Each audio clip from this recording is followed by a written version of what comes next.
공급하신 하나님, 출애굽기 16장 1절로부터 4절의 말씀입니다. 성경에 방주라는 단어가 몇 번이나 나올까요? 방주. 구원의 방주라는 말들이 많이 있잖아요. 예수와 히브리어는 예수와 테바입니다. 이 테바라는 단어, 히브리어 단어가 총 3번 정도가 나와요. 첫 번째는 노아의 방주가 있죠. 노아 테바예요. 그 다음에 두 번째는 갈대 상자, 모세를 실었던 갈대 상자를 테바라고 그럽니다. 그리고 이거는 좀 큰 범위에서 테바라고 하는데 아크라는 법궤를 테바라고 합니다. 참 여러분 상상을 해보셨겠지만 성경 창세기를 읽을 때 노아의 방주를 한번 상상을 해보세요. 제가 설교를 준비하려고 노아의 방주에 대한 그 방주를 지어놓은 거를 제가 사진 이거저거 봤거든요. 근데 굉장히 아름답게 지어놨더라고요. 정말 그때도 이렇게 아름답게 지어놨을까요? 사진을 보니까 현대화가 굉장히 많이 되어 있는 사진 같았어요. 볼품이 없습니다. 문은 하나밖에 없어요. 창문은 위에밖에 없어요. 그리고 그 안에는 1층, 2층, 3층으로 구조되어 있어요. 한마디로 밖에서 보면은 그냥 사각이에요, 그냥. 예. 노아의 방주가 그렇듯이 모세를 태웠던 갓난아이 모세를 태웠던 그 갈대 상자를 한번 봐보세요. 얼마나 초라합니까? 생명을 실은 그 갈대 상자가 참 초라하죠. 근데 우리 모세를 태웠던 그 갈대 상자를 보면은요, 여러분 출애굽기 읽어보셨으니까 잘 아실 거 아니에요? 모세를 살리기 위해서 바로가 죽이라고 그랬잖아요. 그런데 모세를 살리기 위해서 머리에 지혜를 부리는 겁니다. 갈대 상자를 만들어서 그래서 모세를 태워가지고 나일강에다가 띄웁니다. 그러면서 누가 모세를 건져내는가 보자 그랬는데 마치 저기서 하려고 나왔던 바로의 왕의 공주가 와서 모세를 다 데리고 갑니다. 아이가 울고 있는데 젖을 줘야 되잖아요. 젖줄 사람이 없어요. 그래서 그 누이가 지켜보고 있다가 탁 뛰어가지고 내가 히브리인 사람 중에서 젖 나는 사람을 압니다. 그래가지고 어머니를 데려다 모셔다가 모세에게 평생 키우면서 젖을 주게 만들었어요. 중요한 공통점이 있습니다. 노아의 방주, 그리고 모세의 갈대 상자, 다 동력이 없어요. 물에 떠다녀요. 이리로 저리로 흘러가야 돼요. 그러다가 세상 사람들이 말하는 운이 좋으면 좋은 사람에게 걸릴 것이고 운이 안 좋으면 잘못될 것이라고 이야기를 해요. 그런데 성경은 계속해서 여러분들에게 하나님을 여러분들의 아버지라고 이야기하거든요. 아버지가 물에 둥둥 떠다니는 그 아이를 보면서 가만히 계실 아버지가 계실까요? 세상에 어디 있겠어요? 모세를 보면 우연인 것처럼 바로의 공주에 의해서 모세를 다 안을 수 있게끔 만들었는데 누가 하신 거죠? 하나님이 하신 거란 말이에요. 동력이 없어요. 노도 없어요. 누가 인도하는 사람도 없어요.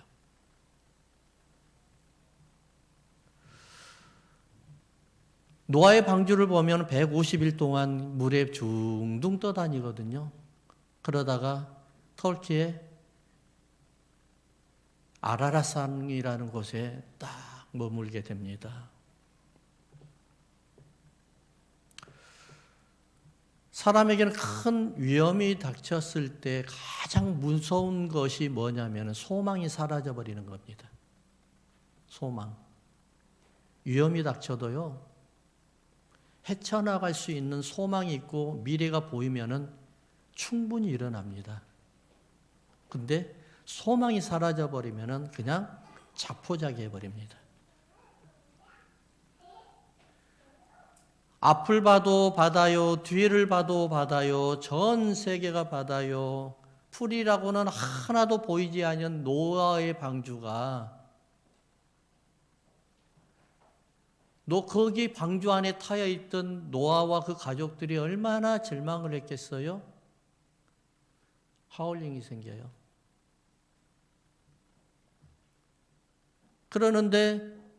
그럼에도 불구하고 하나님께서는 그 노아의 방주를 하나님께서 원하시는 적당한 장소에, 적당한 곳에, 하나님 예배하는 곳에다 인도해 주셨다는 것이죠.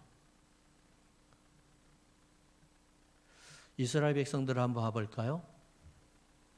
오늘 우리가 읽었던 이스라엘 백성들. 그 이스라엘 백성들은요, 애굽에서 나온 지 지금 2달 반이 되었어요.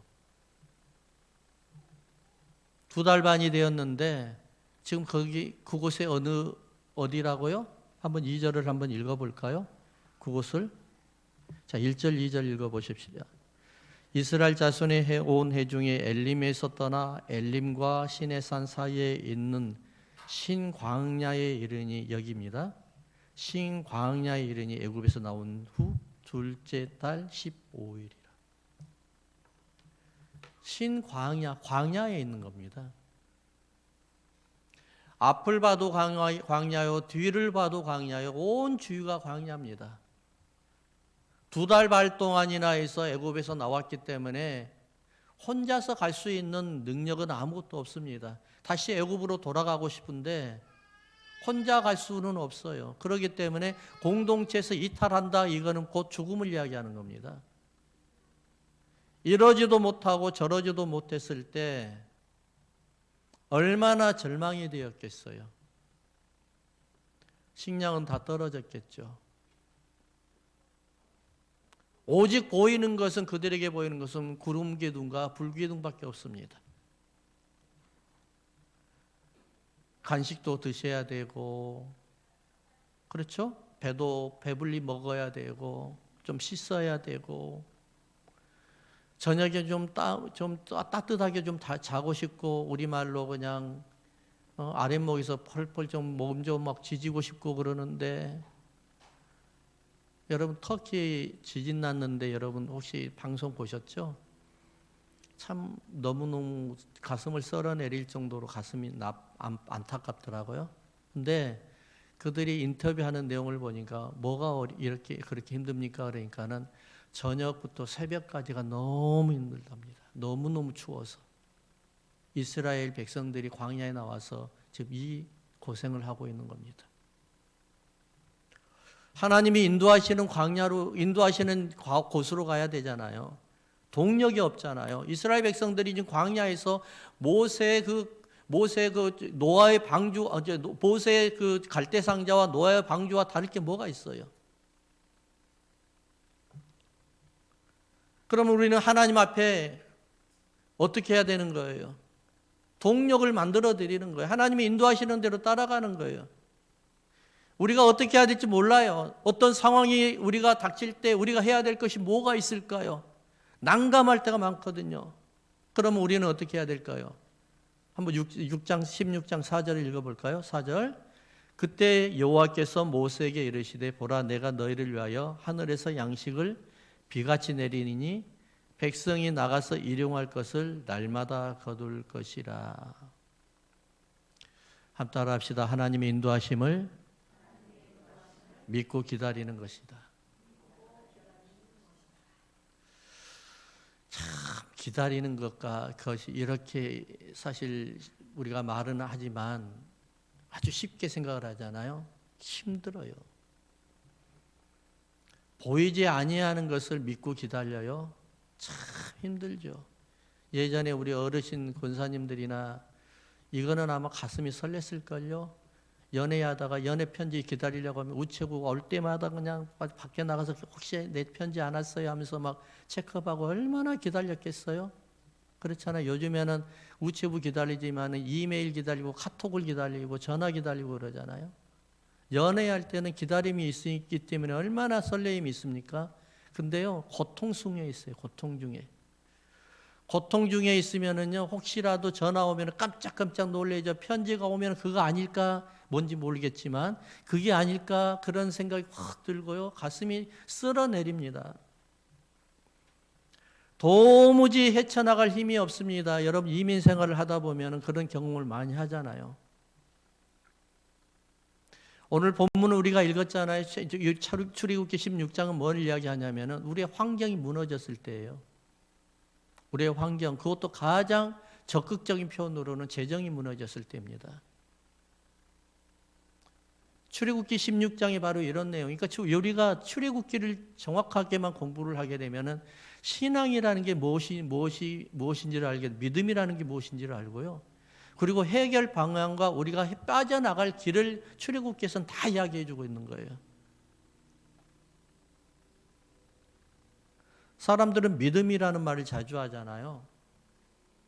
제가 언젠가 개척을 해가지고 얼마 안 됐을 때였어요. 개척을 하게 되면 가장 힘든 게 뭔 줄 아십니까? 재정입니다. 재정. 왜 그렇게 한 달이 자주 오는지 금방 한 달이 와버려요. 근데 하나님 하는데 신기한 거는요. 저희 교회가 처음에 개척을 했을 때 한 달 전체 헌금이 1,200불밖에 안 들어왔었어요.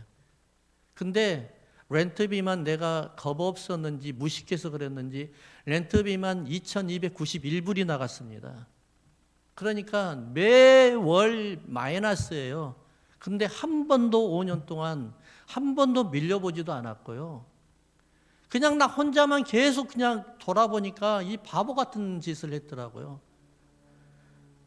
하나님을 기도하고 있는데 어느 날 지나가다가 갑자기 여기에서 헌금하고 싶어서 왔다고 해가지고 와가지고 헌금하고 가는 거예요. 외국 사람이. 또 어느 날은 내 친구가 왔어요. 지금 뉴저지에 있는 친구가 저기 필라델피아의 친구인데 그 친구가 갑자기 오더니만은 어떻게 하다가 나한테 와가지고 그냥 같이 이야기하다 밥 먹다 뭐 하나 탁 떨어뜨리고 가요. 그러니까 야 뭐야 그랬더니만은 그냥 감동이 하나님이 그냥 가라고 그래서 왔어. 그래가 심부름 왔어. 그래가지고 와가지고 딱 보니까는 그 달에 딱 필요한 페이먼이 딱 나온 거예요. 조금 주시려면 좀 더 주시지. 예. 그런 경우가 너무 많습니다. 어느 날은 또 우리 그 전도사님이 한 달에 사모님이 2,000불 받았어요. 어느 그 전도사님이 아파트 배가 1,200불이었어 그때 당시에. 아이들이 3명이었습니다. 먹을 거 계속해서 걱정해야 되는데 어느 날 주일날인데 자기 교회 갔다가 빨리 온 거예요. 그래가지고 와가지고 앞에서 들어오지도 않고 빠쭉삐쭉 거리는 거예요. 웬일이세요? 나갔어요. 그때 재직회의 하고 있을 때였나 그랬을 거예요. 그랬는데 봉투 하나 준 거예요. 그러면 왜 무슨 일이세요? 그러니까 봉투 하나 주길래 하나님이 뭐라고 그러냐면 하나님이 아침에 목사님 위해서 기도를 하는데 하나님이 갖다 전달해 달라 해서 저는 딜리버리 왔습니다. 그래가지고 해보니까는 아니 사모님과 목사 그 전도사님 사장을 너무 잘하니까는 얼마 아니겠지 하고 그냥 열어보지도 않았어요. 한 20불짜리 몇 개 되겠지 생각을 했거든요. 집에 가서 봤더니 500불이나 있는 거예요. 깜짝 놀래가 무슨 일이냐고 그랬더니만은 기도를 하는데 하나님이 그게 갖다 달라 해서 갖다 줬는데 지나가 버리면 안 될 것 같아가지고 빨리 갖다 주고 딜리버리 해주고 왔다고. 그러고 난 다음에 그때 500불이 진짜로 필요했거든요. 정확하게 550불이에요. 그래서 밥을 샀어요 나중에. 저기 세리투스 고향집이라고 있잖아요. 거기 가가지고 밥을 사면서 전도사님 내가 정말 필요했는데 550불이 근데 너무 감사하다고 그랬더니 내가 이럴 줄 알았다니까 해서 100불을 거기서 50불 자기가 딱 띵까 먹었대요. 그래가지고 그냥 딱 해가지고 거기서 딱 주는 거예요. 그러더니만은 며칠 있다가 자기도 이름도 몰라요, 성도 몰라요, 아무것도 모르는데 한국에서 돈이 붙여왔는데 세상에 한국에서 1,000만 원 여기 오니까 8천 얼마가 들어온 거예요. 이름도 모른대요. 자기 친구 목사님이 미국에 있는 누구한테 장로님이 그랬대요. 친구 목사님의 교회 장로님이 미국에 어디에다 하나님이 보내다 그러는데 누구한테 보내지 모르겠습니다. 그러니까 그래요? 그럼 내 친구가 있는데 그래요. 그분한테 알려줘가지고 왔대요. 그렇다 해서 저한테 그렇게 하라는 이야기는 아니고요. 예. 중요한 거는 하나님께서 믿고 기다리니까 다 지나가면 다 은혜로 알아요. 그때 당시는 잘 몰라도. 여러분 믿음이 뭐예요? 여러분들이 생각하는 믿음이 뭘까요? 우리가 믿음 굉장히 많이 사용하잖아요. 믿음이라는 말을. 믿음이라는 것은 어떨 때 보면 굉장히 객관적인 내용으로도 되지만 어떨 땐 굉장히 주관적입니다. 여러분들이 독립적으로 하나님과 관계 속에서 믿음이라는 그 단어가 정립이 되고 정의가 내릴 수도 있어요. 그렇지만 그게 전체에게는 다 포함되지는 않을 수도 있어요. 하나님과의 나와의 관계이기 때문에 저는 제가 생각하는 믿음은 하나님처럼 살아가는 거예요. 자, 그러면은 여러분 딱 이 말을 하면은 도덕으로 생각을 할까요? 제가 이 말씀을 드리는 게 아니라 하나님처럼 미래를 하나님의 눈으로 바라보자는 거예요. 아직 오지 않은, 닥치지 아니하는 믿음, 미래를 하나님의 눈으로, 하나님의 시선으로 바라보자는 거예요. 그러면은 지금이 너무너무 힘들지만은 하나님께서는 조금만 잠시만 지나가게 되면은 하나님께서 나를 감싸고 나를 붙들고 나를 이끌어서 평탄한 길로 인도해 주시는 거예요. 그것을 믿음으로 우리가 영의 눈으로 바라보면서 믿고 기다리는 거예요. 이게 세상을 이길 수 있는 힘이에요. 하나님의 눈으로 세상을 바라보면 달라지는 것이 있습니다. 뭐냐면은 하나님께서 하시는 모든 일들을 동의하고 신뢰가 됩니다. 신뢰라는 것은 경험을 바탕으로서 나오는 단어잖아요. 경험이 없는데 어떤 사람을 처음 만났는데 신뢰를 해요? 내가 그 사람을 계속해서 만나보고 이야기해보고 하는 오랫동안 시간을 같이 보내다 보니까 내가 저 사람을 신뢰할 수 있어, 이 말이 나오는 거예요. 그러니까 여러분, 어느 날 하나님 앞에 하나님 나 변했어요. 갑자기 내게 엄청난 은혜를 주세요. 하지만 그럴 수도 있겠지만 하나님은요, 여러분들이 걸어왔던 과거와 기도에 쌓였던 기도를 보면서 하나님께서 성령의 기름 부음을 주시는 거예요. 할렐루야. 하나님 내게 성령 충만해서 100번을 해보세요. 매일 기도해 보세요. 주님 오실 때까지 성령 충만하지 않아요. 어떻게 해야 돼요? 성령 충만하려고 하면은요, 하나님과 계속해서 연속적으로 갖고 모임을 갖고 기도하고 그 다음에 관계를 갖고 그 다음에 하나님께서 내가 어떤 날 보니까는 하나님께서 내려주시는 내가 이제는 너를 신뢰한다. 에베소서 1장이 그러잖아요. 에베소에 있는 믿음의 그러니까 성도들에게 편지하노니 그러잖아요. 하나님이 하시는 것을 먼저 동의하고 신뢰가 있어야 돼요. 여러분 지나가 보면은 어떤 생각이 드세요?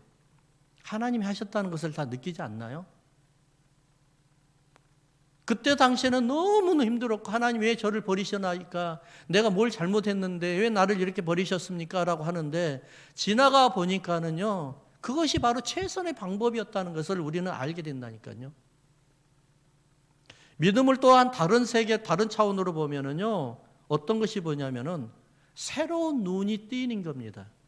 하나님의 눈으로 보니까 새로운 세상이 보이기 시작하는 거예요. 영적인 눈이라고 이야기하거든요. 그렇잖아요? 전혀 생각지도 못했고 전혀 경험해보지 못한 일들이 믿음의 눈으로 보니까는 어떤 생각이 들어요? 아, 저거 아무것도 아니야. 하나님이 하셔. 하나님 나를 통해서 분명히 하실 거야. 음성으로도 안 들었어요. 그 다음에 여기 이제 비전으로도 안 봤어요. 그럼에도 불구하고 내 마음속에는 어떤 있어요? 확신이 생기기 시작하는 거예요. 이게 믿음이에요. 이게 믿음. 아무리 어려운 일, 감당할 수 없는 일을 닥칠지언정 우리 하나님께서 나와 함께 하시고 내가 하나님을 믿고 신뢰하고 기다리기만 하면은 하나님이 나를 어디에다가요? 바로의 공주 앞에 딱 모셔다 줄 것이라는 그런 믿음, 확신이 있으면 그렇게 된다는 거예요. 할렐루야. 반드시 시간, 그래서 믿음이라는 건 뭐냐면은 반드시 시간이 되면은 사람은 뒤를 돌아보게 되어 있어요. 그렇잖아요? 사람이 가장 중요한 게 뭐냐면 사람이 동물과 다른 게 뭐냐면 뒤를 돌아본다는 거예요. 어떤 사람은 뒤를 돌아보면서요.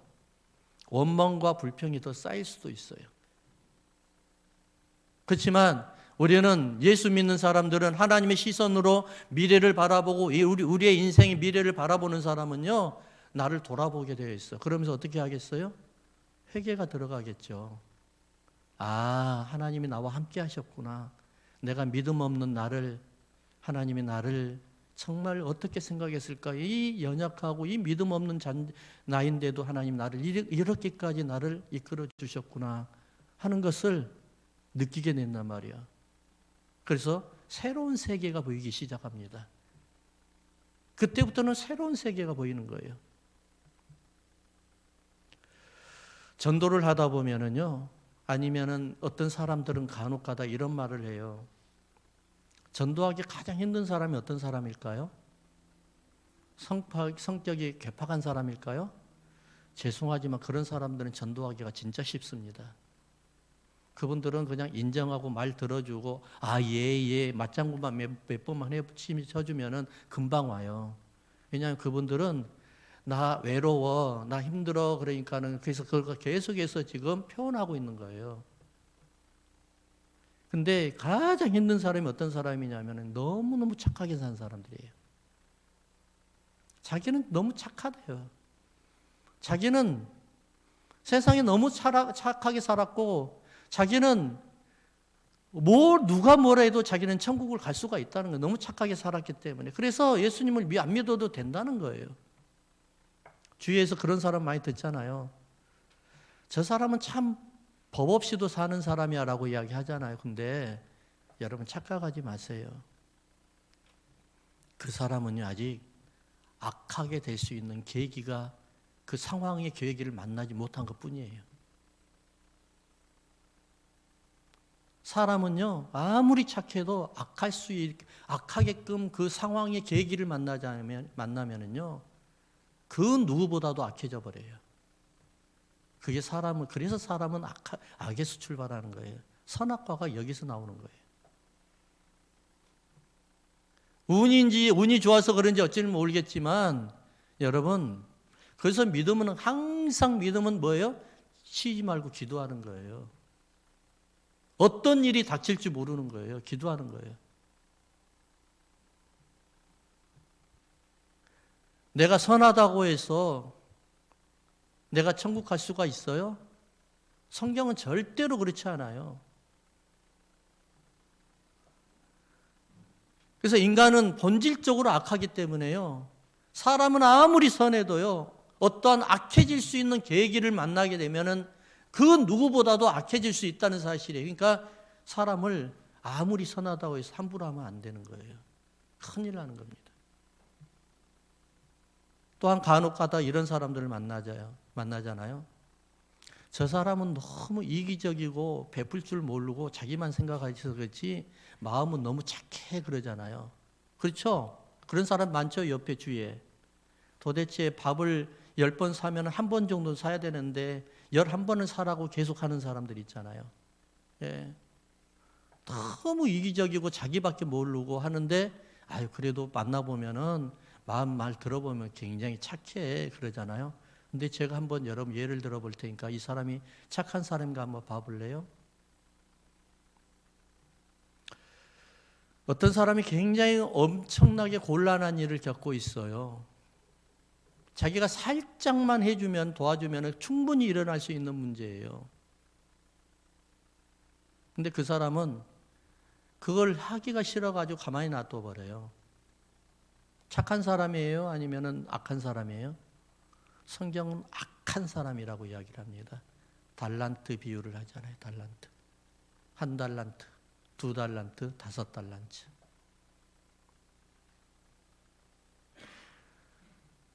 그러면 어떤 사람이 착한 사람이에요? 공동체에 유익을 주는 사람이 착한 사람이에요. 자기로 인해서 공동체가 유익을 얻는 게, 그게 착한 사람이에요. 하나님 그걸 원한다니까요. 그래서 영어로 보면은 바보를 뭐라고 그래요? 이디엇이라고 그러죠.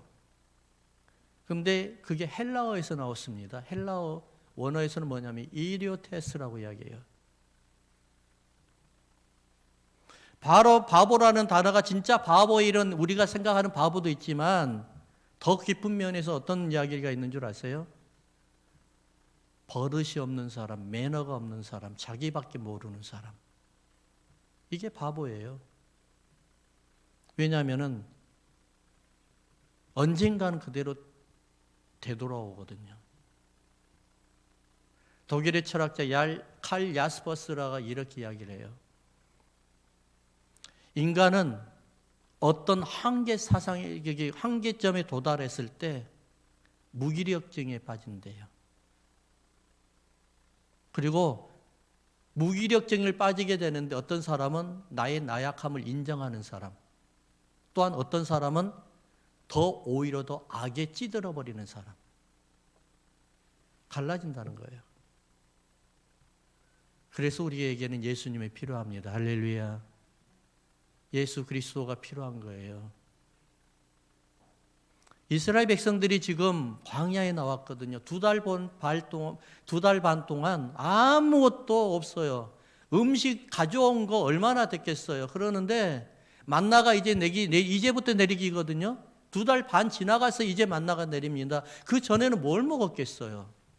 배고팠겠죠. 굶주렸겠죠. 막으실 물도 없었겠죠.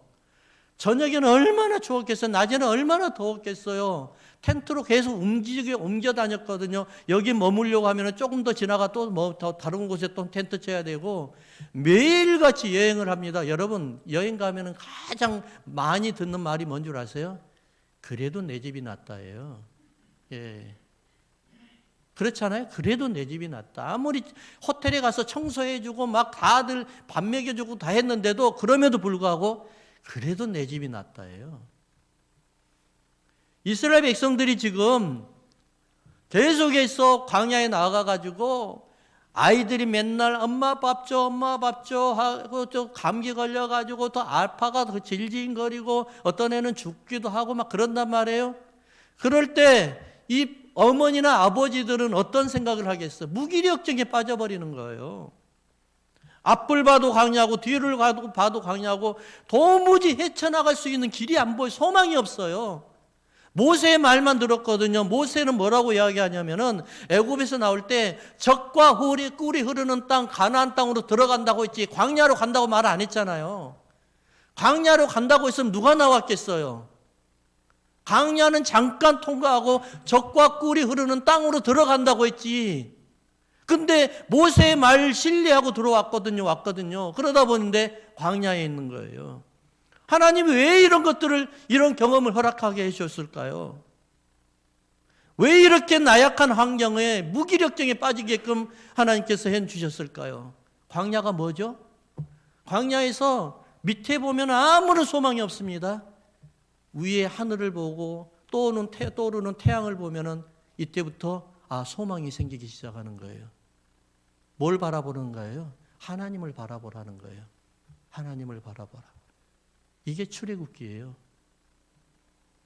세상을 보면 아무런 해결점이 안 보여요. 소망이 없어요. 그러나 앞이 막히고 뒤에 막히고 좌우가 막히고 땅까지 막혔는데 뚫려 있는 곳은 어디예요? 하늘이란 말이에요. 주님 바라보라는 거예요. 그래서 우리는요, 광야의 탈출은 곧 뭐예요? 주님 바라보는 겁니다. 그리고 그 주님께서 우리에게 만나가 하늘에서 비같이 쏟아지는 그런 순간까지 의심하지 말고 믿고 기다리는 겁니다. 할렐루야. 두 번째 볼까요? 16장 4절을 한번 읽어보십시다. 16장 4절 시작. 그때 여호와께서 모세에게 이르시되 보라 내가 너희를 위하여 하늘에서 양식을 비같이 내리리니 백성이 나가서 일용할 것을 날마다 거둘 것이라. 이제 여기서부터 중요합니다. 이같이 하여 그들이 내 율법을 준행하나 아니하나 내가 시험하리라. 하나님께서 테스트하겠대요. 우리나라 말이 참 어떨 때는 어려울 때가 있고 쉬울 때가 있는데 그렇잖아요. 영어는 분명히 많이 나오잖아요. 템테이션과 테스트가 나오잖아요. 예. 하나님께서 테스트를 해보겠대요, 여러분들.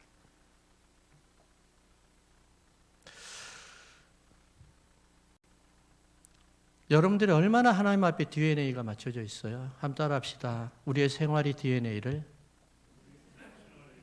하나님 앞에 맞춰 나가야 됩니다. 좀 힘들어요. 연약해요, 약해요. 처음에는 서툴어요. 교회 처음 왔을 때 교회 잘 나온 사람 같이 평생 다녔던 것처럼 딱 하게 되면 어떻게 돼요? 무서운 사람이죠. 교회 나오면 서툴어야 되는 거예요. 뭘 더 몰라야 되는 거예요. 그렇잖아요. 너무 잘 알잖아요. 무서운 거예요. 예. 그렇지 않나요?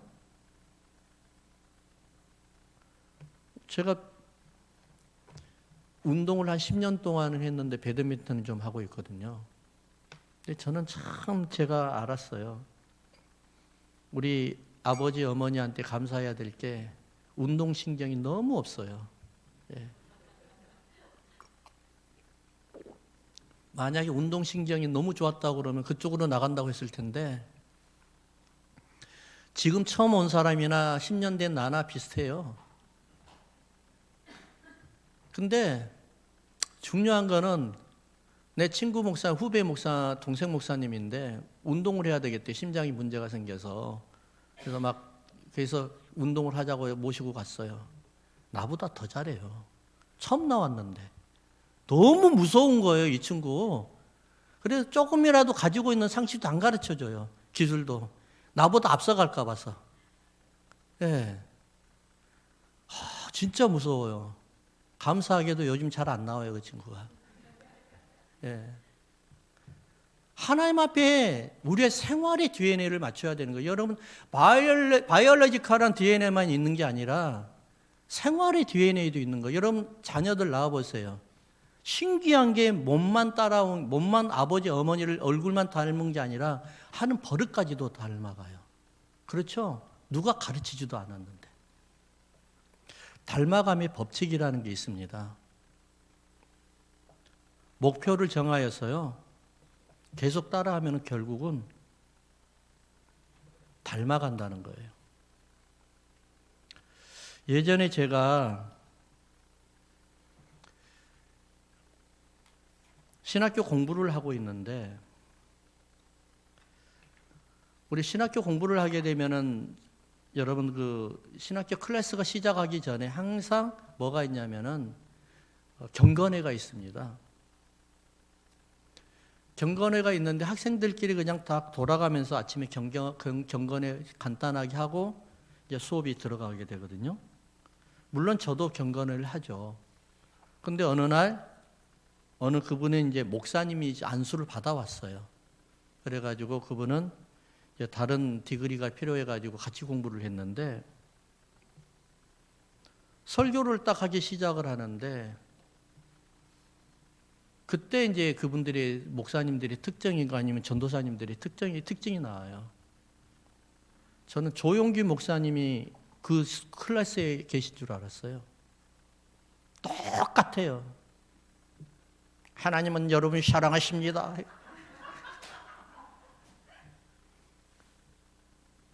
너무너무 똑같아. 어떻게 할 수가 없어요.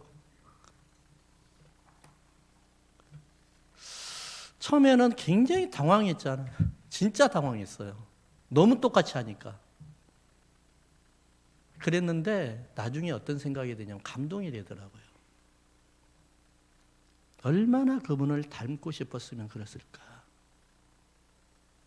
정말로 그분은 그대로 따라하는 거예요. 그걸 좋아하는 사람도 가겠죠, 성도들이. 근데 저는 안 갈 것 같더라고요. 중요한 거는 그분의 마음이었어요. 마음.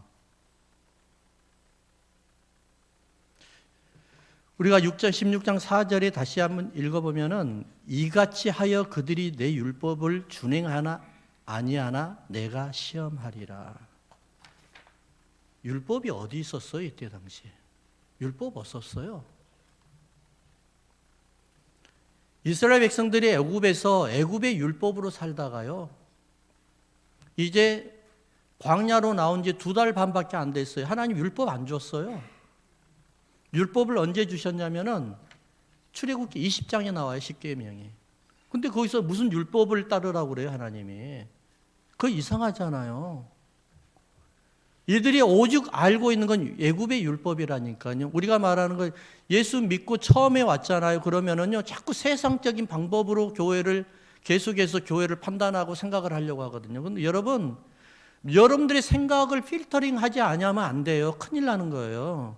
그게 굳어져 버리면은 불평하는 자가 되고 하나님 앞에 원망하는 자가 되고 하나님 앞에 범죄하는 자가 되는 거예요. 그러니까 우리는 어떻게 해야 돼요? 깨끗이 필터링을 해야 돼요.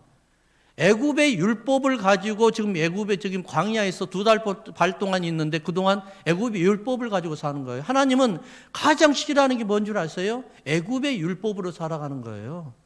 세상 율법으로 살아가는 거예요. 교회에서 무슨 세상 율법이 필요해요? 하나님의 율법이거든요. 근데 지금 하나님의 율법이 없어요. 근데 여러분 조금만 더 생각을 해보면 하나님이 율법은 아니지만 하나님이 언약을 주셨어요. 뭔 줄 아세요? 출애굽기 13장이에요. 13장은 뭐냐면은 홍해 바다를 건너가기 전에 이스라엘 백성들에게 3가지 약속을 해요. 너희들 한번 봐볼까요? 출애굽기 13장 2절인가요? 한번 볼까요?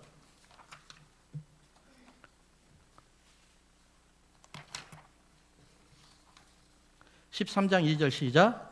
이스라엘 자손 중에서 사람이나 짐승을 막론하고 태에서 처음 난 모든 것이 다 거룩히 구별하여 내게 돌리라. 이는 내 것이니라. 이 말씀 들으면 어떤 생각이 드세요? 제가 성경 인간을 이럴 때면 세례 공부할 때 항상 이걸 가지고 이야기합니다. 10의 1조입니다. 하나님 앞에 10의 1조 돌리라는 거예요. 근데 여러분 10의 1조 하니까는 너무 우리는 돈의 그 재정에 대해서 너무 민감하잖아요. 10의 1조가 뭔 줄 아세요? 하나님의 권위를 인정하라는 겁니다. 더 나아가서 이야기할까요? 하나님이 이제는 이제까지 바로가 너희들 먹여 살렸지, 이제 바뀌었어. 하나님이 너희들을 먹여 살릴 거야. 그거를 인정을 해. 그래서 하나님이 뭐라고 화가 나가지고요. 16장 4절에 그러잖아요. 하늘에서 만나를 뭐같이요? 비같이 내리게 주겠다. 비같이. 엄청나게 줄 테니까 한번 먹어봐. 너희들 그거 다 먹을 수 있나? 먹어봐. 그러나 계속해서 하늘에 주시는 만나 걱정하지 아니하고 만나를 먹고 싶으면은 꼭 내게 약속했던 그걸 지켜야 돼. 뭐예요? 하나님을 인정하라는 거예요. 하나님의 권위를 인정하라는 거예요.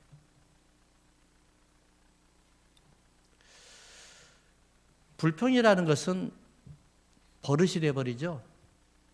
이스라엘 백성들이 지금 버릇이 되어버렸어요. 몇 개월 안 됐는데도 금방 버릇이 되어버렸어요. 밥 달라, 배고프다. 그렇잖아요? 아까 제가 말씀드렸죠. 무기력증에 빠지면 어떻게 된다고요? 칼 야스퍼스가 이야기했잖아요. 무기력증에 빠지면 2가지로 나온다고 그랬죠. 뒤를 돌아보고 내가 이렇게는 안 해야 되겠구나 하면서 하나님 앞에 돌아가는 사람, 그리고 원망과 불평을 가지고 오히려 반대로 가는 사람. 이스라엘 백성들이 지금 반대로 가고 있잖아요. 그렇잖아요. 아, 내가 이렇게 하면 안 되겠지 해가지고 하나님 바라보면서 하나님 앞에 그래 하나님 우리를 책임지시고 인도해 주신다고 했으니까 그래서 모세를 보내주셨으니까 우리가 모세의 말씀에 순종하겠습니다라고 했으면은 애굽에서 나와가지고 1년 만에 가나안 땅에 들어갔습니다. 근데 그 불평이 반복이 되고 입술을 다스리지 못해서 1년 만에 들어갈 수 있는 곳을 40년이나 걸려버렸어요. 인생을 광야에서 마치게 해버린 거예요. 배고프면 밥 달라. 우리가 언제까지 밥만 먹고 사느냐. 고기도 달라. 우리가 언제 고기만 먹고 살 수 있겠느냐. 부추도 달라. 마늘도 달라. 아니면 파도 달라. 계속해서 달랍니다. 율법을 준행하라 이 말은 뭐예요? 내가 책임질 테니까 나만 바라봐 이 말이에요. 내가 공급해 줄게. 너 필요한 거 내가 공급해 줄게. 대신에 너는 나를 인정을 해. 더 이상 바로가 아니야. 더 이상 율법 바로가 만들어 놓은 율법, 애굽의 율법은 더 이상 적용하지 마. 그건 사람이 만들어 놓은 거야. 나는 다시 너에게 새 계명을 줄 거야. 그게 뭔 줄 알아? 내가 너를 먹여 살리고 내가 너에게 공급할 거야. 오늘 우리가 본문을 보면서요. 이 본문의 말씀을 보면서 현대 사회에 얼마나 많은 사람들이 이렇게 공급에 시달리게 되고 굶주림에 시달리게 되고 요즘은 너무나 많이 힘들어지잖아요. 이럴 때 우리가 누구를 바라봐야 되겠어요? 주님 바라보는 겁니다. 주님 바라보고 그분께서 하시고 그분께서 이끌어 주시는 대로 그분께서 책임지시는 대로 우리가 따라가고 기다리는 겁니다. 여러분 분명히 좋은 날이 옵니다. 분명히 좋은 날. 지금도 좋겠지만 더 좋은 날이 옵니다. 왜냐하면 하나님이 여러분들을 계속해서 품에 안고 계시기 때문에 그렇습니다. 기도합시다.